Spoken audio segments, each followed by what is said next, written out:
សួស្តីអ្នកទាំងអស់គ្នាថ្ងៃនេះយើងសិក្សាអំពីខែនិងរដូវ months and season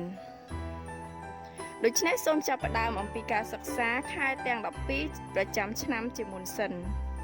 ខែមករា January ខែមករា January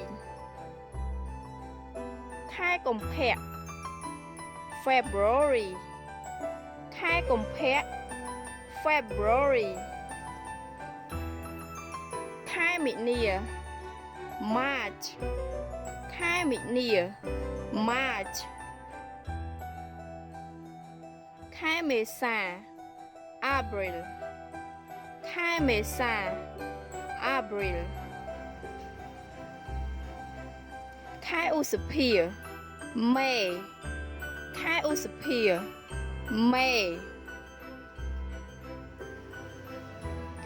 ខែមិថុនា June ខែមិថុនា June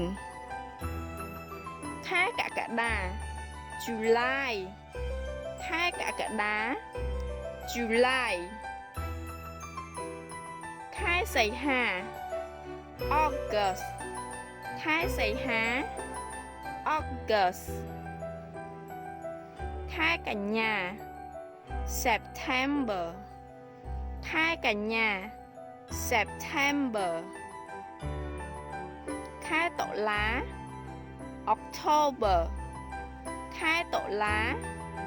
October ខែវិច្ឆិកា November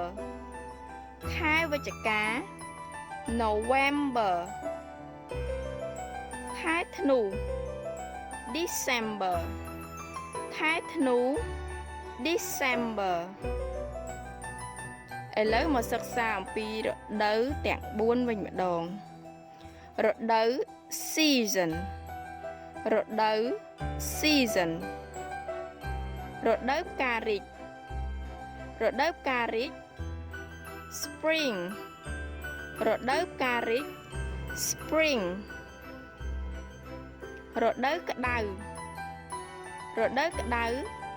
summer រដូវក្តៅ summer រដូវស្លឹកឈើជ្រុះរដូវស្លឹកឈើជ្រុះ autumn រដូវស្លឹកឈើជ្រុះ autumn រដូវរងារដូវរងា winter រដូវរងា winter ចាវីដេអូបានមកដល់ទីបញ្ចប់សូមចុចលើពាក្យ subscribe ដើម្បីទទួលបានចំណេះដឹងល្អៗបន្ថែមទៀតសូមអរគុណ